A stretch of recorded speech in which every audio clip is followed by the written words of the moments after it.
Hey guys, so last week we discussed intensive inpatient and outpatient care, really discussing identifying where is the first place that someone needs to go when they're experiencing significant issues related to their substance use.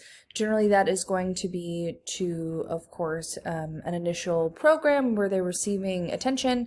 And again, particularly for those individuals with higher levels of substance use issues who are experiencing addiction, they're often going to go into facilities such as rehab inpatient facilities where they're going to experience stabilization, where they're going to learn how to find sobriety from that substance, etc.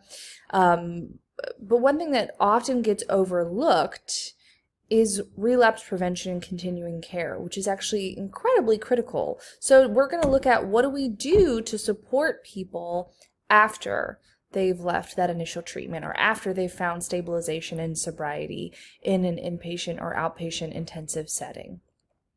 So this is where a discussion around relapse becomes really important. So relapse is something that is expected in the substance use experience. It's very common. It's not going to necessarily happen to everybody, but it's a pretty common experience. And so it's important that, first of all, care providers understand that and aren't getting overly frustrated with clients. We've, of course, looked at the issue of addiction from a neurobiological perspective. We understand that it is difficult to get over.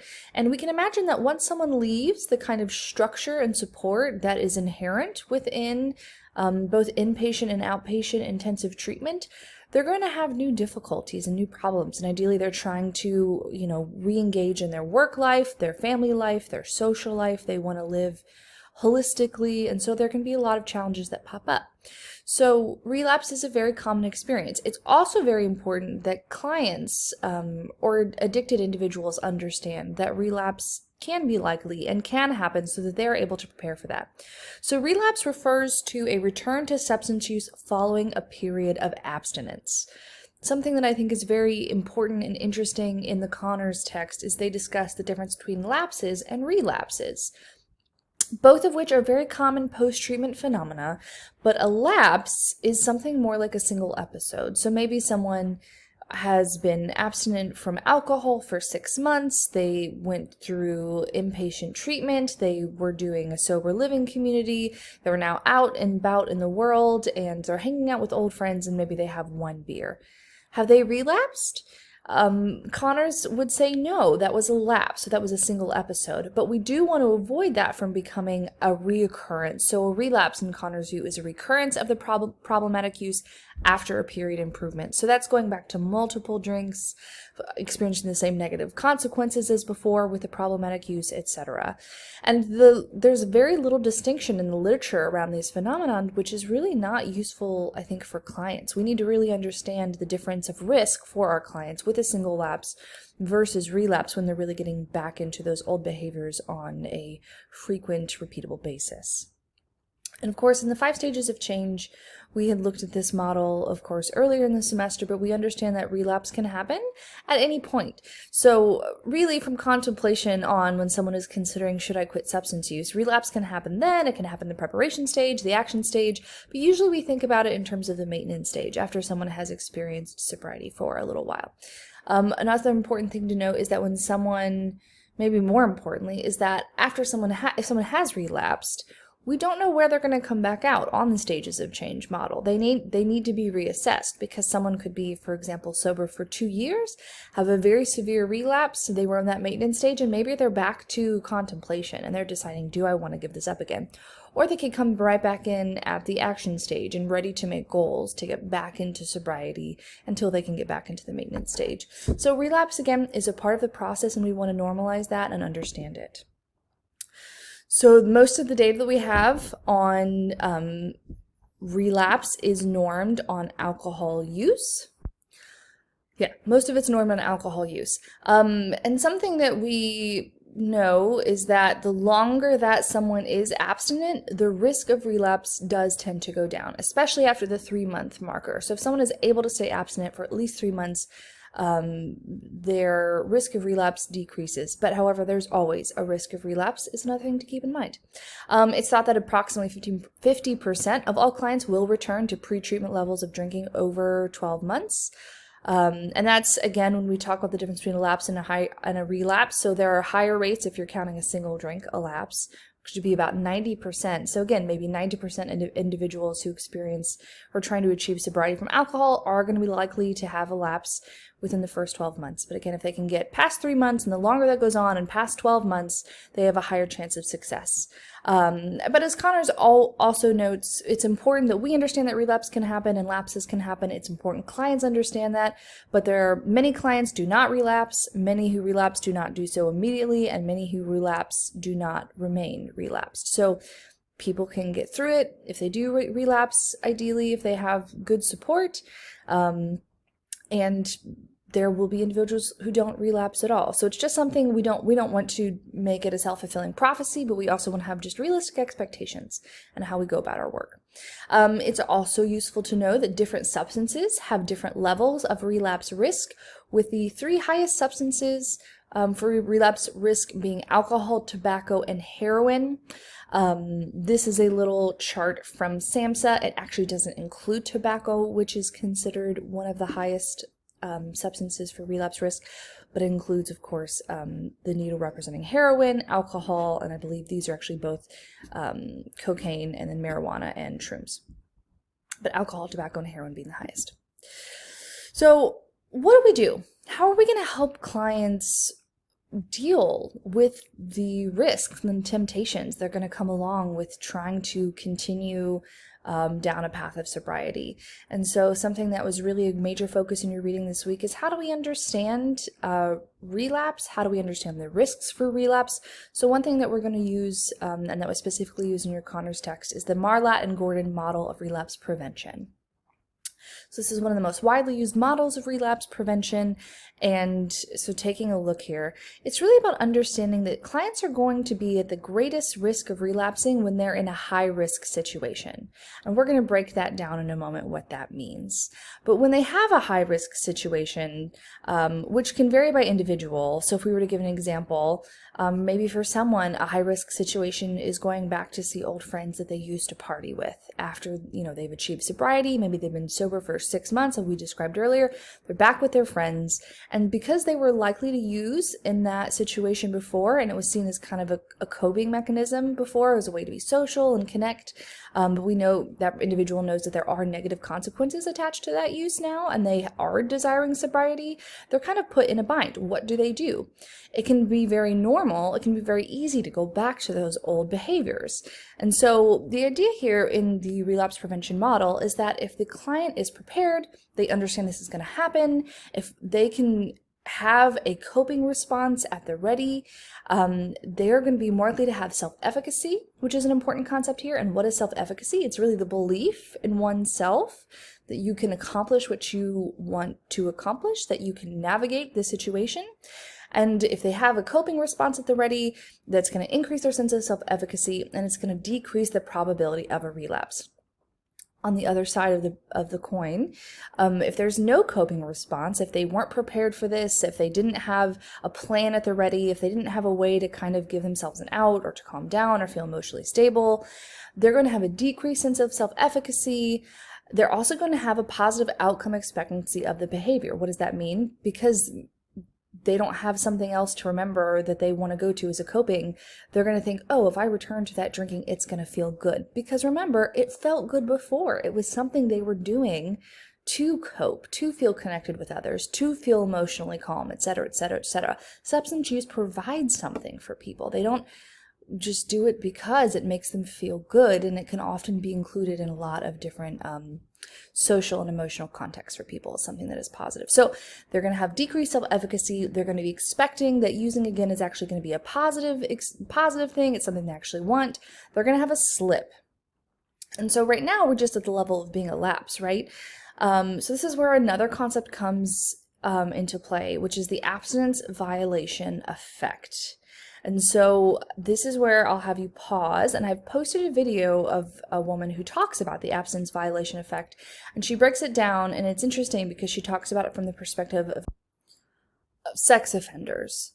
And so the abstinence violation effect can actually apply to issues besides addiction, But simplistically, it's the concept that after you feel like you violated that abstinence or that sobriety, there can be a sense of shame. There can be a sense of, oh, well, I'm already bought into this, so I may as well continue. And in Marlatt and Gordon, they continue to describe feelings of dissonance, conflict, feeling guilty, and very importantly, this perceived loss of control. This idea, well, I've already slipped up once, so why don't I just continue? So that's where you get the increased probability of relapse. Now, ideally, we want to stop this process from happening or help support an individual and stop this process as soon as they can along the way. But the abstinence violation effect can be a really powerful cognitive and emotional response that can really cause an individual to really spiral and, again, perceive that loss of control, and just deeply increasing the probability of moving from a lapse to a relapse. So we want to understand high-risk situations, and these vary by individual. People are going to have different things that trigger them. They are related to their own story, their own narrative, their own personal history. And so something, I believe this was in the Connor text as well, they cite a little study looking at what are some of those relapse situations for different types of substance users. So they looked at this for alcoholics, smokers, heroin addicts, and they break down different categories that these relapse situations could come up. So that can include having a negative emotional state, so feeling negative. That can include things like having depressive symptoms, anxiety symptoms, different comorbid mental health issues. Look at the pandemic right now. We're kind of in a prime example of something that could be, this is likely a huge relapse situation for a lot of individuals because there's just a lot of stress, there are a lot of questions, there are a lot of just difficulties. Negative physical states can be a trigger for many. Positive emotional states, actually interesting, can be a relapse situation for some individuals. Perhaps they want to heighten that feeling of positivity by adding on that substance that they enjoyed before. Testing personal control, urges and temptations. So those are all intrapersonal. There can be a lot of internal issues or internal things that can be high risk or promote someone to maybe have a lapse or relapse. And what that looks like, of course, again, is going to just vary by individuals. So that's something you want to ask about. When it says negative emotional state, and that can be a high risk for individuals with alcohol use disorder, what are those negative emotional states for that individual client? What does that look for? What do they tend to experience? There are also interpersonal determinants, and so the broad categories could be interpersonal conflict, so conflict within their social sphere, with loved ones, with family members, with friends. Social pressure, and again, that can involve consorting with individuals that used before, that you used with before, and so feeling that pressure because they want you to be doing the same thing to perhaps justify their own patterns. So that can be very common with alcohol, smoking, and heroin use. And again, also positive emotional states within a social context can be a high-risk situation for many. So high-risk situations are associated with a history of use of the addictive behavior as a coping response, and thus represent a critical choice point for the individual. So again, we want to remember that people use substances to cope. And so situations or emotional states, interpersonal states, or intrapersonal states, there are a lot of different situations where people have used this substance to cope, and if they're faced with that same situation or experience, they are likely to be at risk of using again. So we really want to understand high-risk situations for our clients. And contingency planning for high-risk situations is a really useful strategy. Talking to clients, helping them identify what are going to be your high-risk situations and what are you going to do about that. We also want to remember that risk is multidimensional, and that means, again, there can be many sources and many different faces of high-risk situations for clients. So we want to go in with clients assuming, one, that lapses can happen, are likely to happen, are something that we need to prepare for, and there can be many types of high-risk situations that individuals will experience. Also really important to note, and this is something I think the Veach text does a much better job of covering, that there are situations in life that are extra hard and that do take a lot out of people, and those can be high risk situations, right? And also just there can be factors for people who've experienced things like trauma and loss that you want to be aware of so that you can appropriately plan their treatment. So trauma can really impact someone, the experience of trauma can impact someone on their road to sobriety. How so? They give a really nice example in your Veach text, and it is on, page 290. And they give the example of a American Native woman, Kimmy, who's 35, and she had a previous experience of being raped while she was walking at night.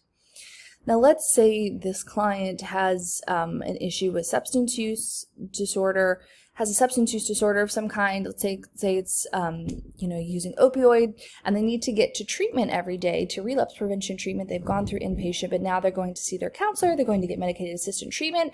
Let's say that Kimmy doesn't have any type of, my cats are fighting. Can you hear that? They're fine. Let's say Kimmy doesn't have any kind of transportation. One type of trauma-informed care for her could be understanding that it's going to probably be really triggering for her to walk to treatment, to be in situations that remind her of going through that trauma, and that will put her at a higher risk for lapse and relapse if she's constantly stressed. So individuals that are, being re-traumatized, if she's being re-traumatized, not just stressed. So trauma-informed care is really important in counseling of all types, and trauma-informed care is basically understanding trauma, understanding specific client traumas that they've experienced, understanding how that can impact the body, what are the responses to trauma, and how can we do the most that we can to sort of mitigate those factors in the treatment process. Some individuals are going to need more tailored treatment plans to account for some of those trauma experiences. In a 2014 SAMHSA study cited in the Veach text, it said that 61% of men and 51% of women had experienced trauma. I did find that slightly interesting. I think we often code traumatic experience as more like violent experiences, things like war. People tend to think of vets when they think of PTSD, but things like there are many different types of trauma. So I really actually wonder if those numbers are more equal or perhaps women underreport. But regardless, trauma can impact brain function and increase the risk of individual substance use in and of itself. So we want to understand that trauma is a widespread phenomenon. It impacts people's emotions, it impacts their thinking, it impacts their stress response, it impacts their bodies. So it's something we want to take into account and something we want to understand. Grief and loss are also often traumatic experiences and can contribute to high-risk situations. So you could have a client, for example, that had been sober for 20 years, and then let's say they lose their mom. Losing a parent can be among the greatest losses that we experience in life, or say they lose a child, which is considered perhaps the greatest loss experience people can experience. It wouldn't completely surprise us if that were a really high-risk situation for them to go back to drinking because they're in a great amount of pain. So once again, trauma-informed care should always be at the front of our minds, and it should be something that we take into account with our clients, wanting to understand their experience with trauma, and also wanting to listen when clients experience significant grief and loss situations.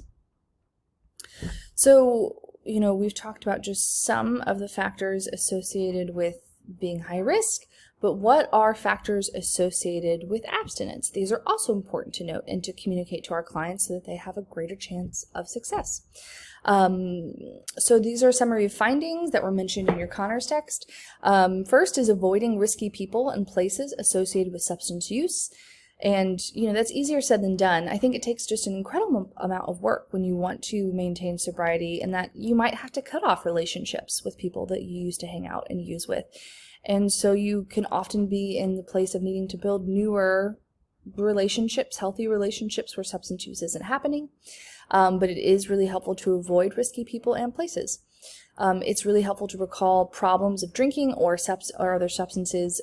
Remember what it was like. What were the problems that came up for that individual when they were using in a risky manner?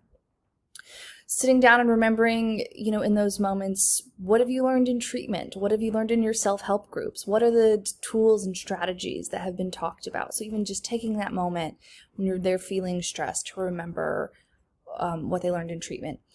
Staying in substance-free environments can be very important and very helpful, but this is not always going to be the reality for every client. We hope that we can help them find a place to live where they are not going to be tempted by substance use, but that does increase their chance of success. Recalling the benefits of sobriety. That can include sitting down and journaling, writing, just remembering, what is sobriety giving me? What can I do? What do I have access to? What am I able to do now that I have sobriety? And remembering and reaffirming sobriety as the top priority. Addiction is not easy to get over. It's not easy to kick. It takes a lot of repeated mental affirmation that sobriety is worth it, that being clean is worth it, and that it can improve your life. So given what we've learned about relapse, going back through, what factors should we be assessing? Again, we're talking about what are the reasons that they were using? What did it do for them? How is it helping them cope? What were they coping from? Is there trauma involved? Is there loss involved? We also want to know any pre-existing coping strengths. What are other ways that they've tried to feel okay, to feel well, to sort of self-stabilize? And did those things work? What are also other places that they can go, other people they can be around? What are new strategies that they can really implement? And, counselors also, I think, on top of understanding addiction, we need to really understand that relapse is a part of it. We need to make sure that we're educated, and we need to educate our clients on this so that they can also have realistic expectations, and most importantly, they can be prepared when a high-risk situation happens, because whether or not they relapse, high-risk situations will absolutely happen. So we need to understand that. We need to advocate for that awareness within our work and with our clients. And so this other piece is coping. Of course, if we look at this model, a coping response is it's likely to make a huge difference in their sense that, if they can cope, I can do this. And so that'll decrease that probability of a lapse or relapse. So treatments with the strongest evidence of efficacy prominently include those focused on developing and or applying coping skills and altering social relationships, because social relationships can often be a source of substance use habits.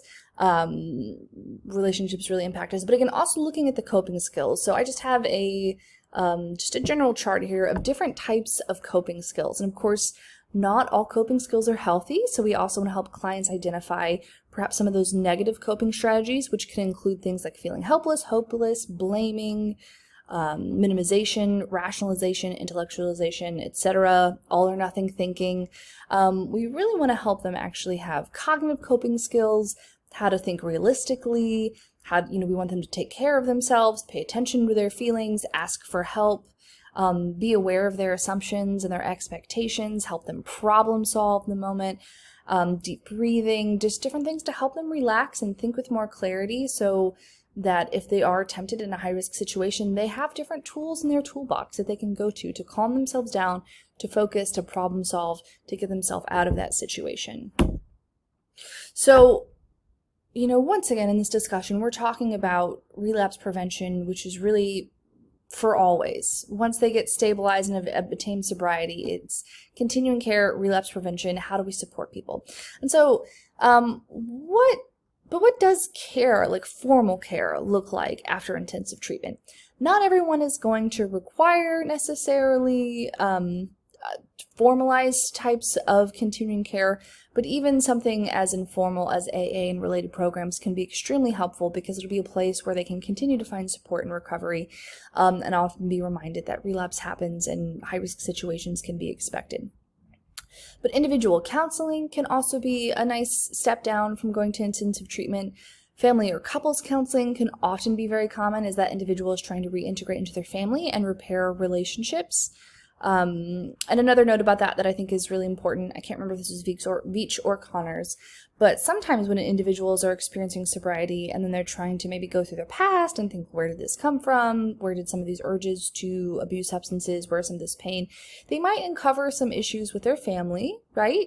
But there could be an instinct to kind of figure out all of their old traumas at once. So another important note for counselors is that just like we want to make that road to sobriety and recovery kind of measurable, observable, small steps. We also, once someone has hit sobriety for the first time or even for the fifth time, we can't just suddenly solve all of the other problems. We have to take it step by step. So helping people really break it down and take things piece by piece can be really important. But often clients are going to be uncovering issues with their family or other important relationships, and family or couples counseling can be really helpful or important.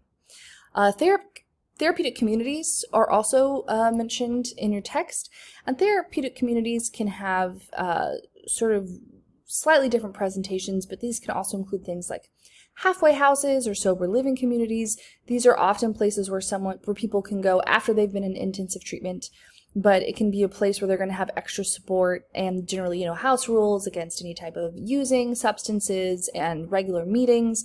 So it can just provide extra structure for individuals who are maybe needing that. And so we want to look at that as an option for individuals who are definitely at the higher end of the spectrum for substance use and addiction. However, I will also note that therapeutic communities are not well regulated, and there can be a lot of variability in whether or not those are being run in an evidence-based fashion. So it's important to know what evidence-based treatments are and to be aware of the therapeutic communities in your area so that you can judge whether or not they would be a fit to refer clients to if they need that extra support. Medicated assisted treatment is an important type of continuing care. It is an evidence-based source of continuing care. As we mentioned, that can be particularly appropriate for opioid use disorders as well as alcohol use disorders. And of course, AA and related programs. And these are widely available. They are everywhere. Even in the midst of the pandemic, there are individuals who are doing AA meetings on Zoom. So those are very common options for individuals, and I think that makes sense because it's free and widely available. So as I said, what factors should we keep in mind when matching care modalities to clients? Again, their level of need, what types of needs they have. Are they dealing with a lot of comorbid mental health issues? Would an individual be a good fit for them? Do they have a lot of family issues? Is family a good fit? Do they need more support around and structure in their living environment? Is a therapeutic community a good fit? But again, you always want to make sure that those things are being done in an evidence-based fashion if possible. Remember, CBT is also a very evidence-based treatment, etc. So what are the stages of change perspective specifically on continued success for keeping clients in the maintenance stage?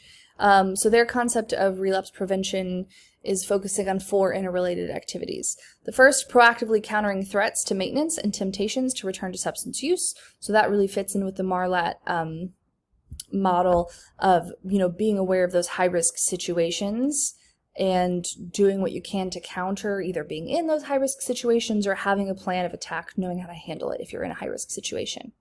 Second, regularly reassessing and renewing one's commitment to behavioral changes achieved. So it can be really important to reflect on the changes that have occurred and to encourage clients to renew that commitment. Again, the path to sobriety is difficult, and the brain is still often going to tell you, no, you really want to go back to that substance use, right? Like it made you feel really good.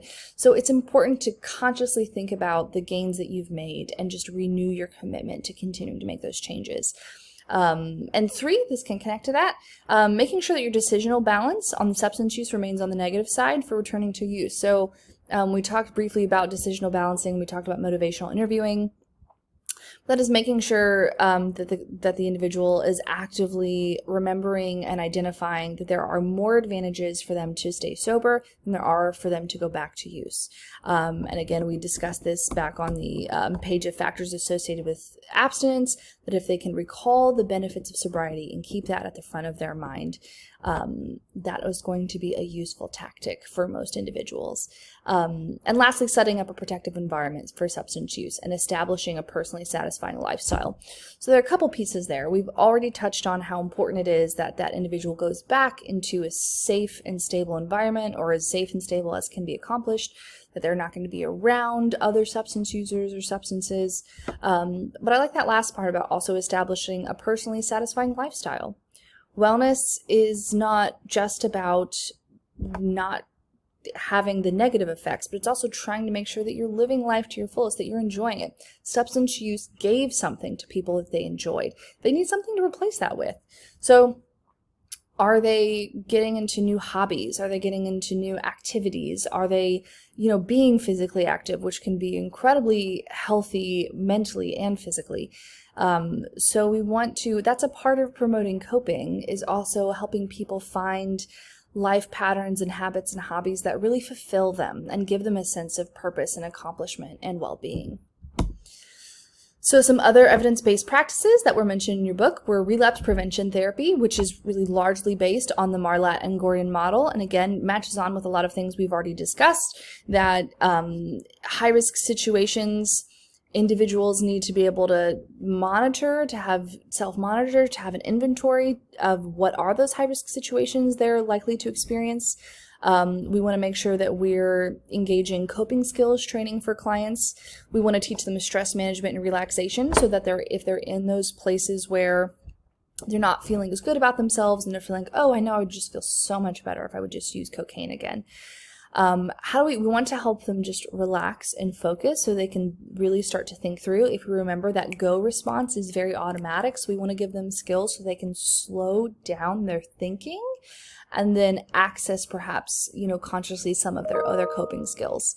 And then if they do have a lapse, education around what are some of the immediate things that could happen if you were to go back and take a drink, if you were to go back and take a hit of cocaine. What should they expect? What should they do? Talk to clients. Who are you going to call? Who do you need to talk to? What meeting do you need to go to? What counselor do you need to get a hold of so that you can avoid, again, going down that rabbit hole of the abstinence violation effect? We also want to educate people about the abstinence violation effect, and this is the concept here is cognitive restructuring, which is very CBT concept. But we want to help clients understand that if there is a lapse, we can view that as a mistake versus a failure. So we want to get out of that black and white thinking of, oh, I've lost control, here we are.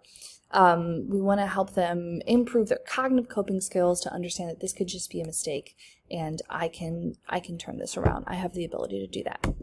Of course, CBT, which we've talked about many other times, so I didn't even include here, but also mindfulness-based practices. There is growing evidence that mindfulness has been shown to be useful in recovery, aid, and relapse prevention. And I believe that a lot of that work has so far been based on individuals with smoking. So we need more evidence in how that applies to other substance use categories, but they can be really useful if taught during intensive phases of care and emphasized throughout, because mindfulness is often about awareness and stress reduction and really being able to be with yourself in the moment. And so that can increase your chance of making choices that you want to, as opposed to letting that go system, that addictive drive just kind of take you wherever.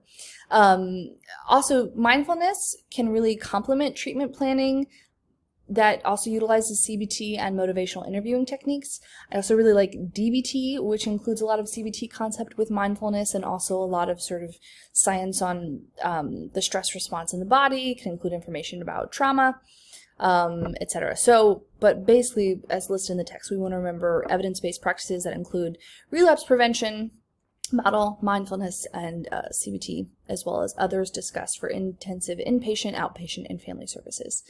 So that is, I believe, all I have for this lecture, which is the last one in this class. Yay! So head on over to this discussion board. Another thing this week is that I have set up a practice quiz. I would like you to go in and take that practice quiz just to be sure that you have everything set up that you need in terms of the Respondus Lockdown Monitor for the final exam. If you have any questions, let me know. Bye, guys.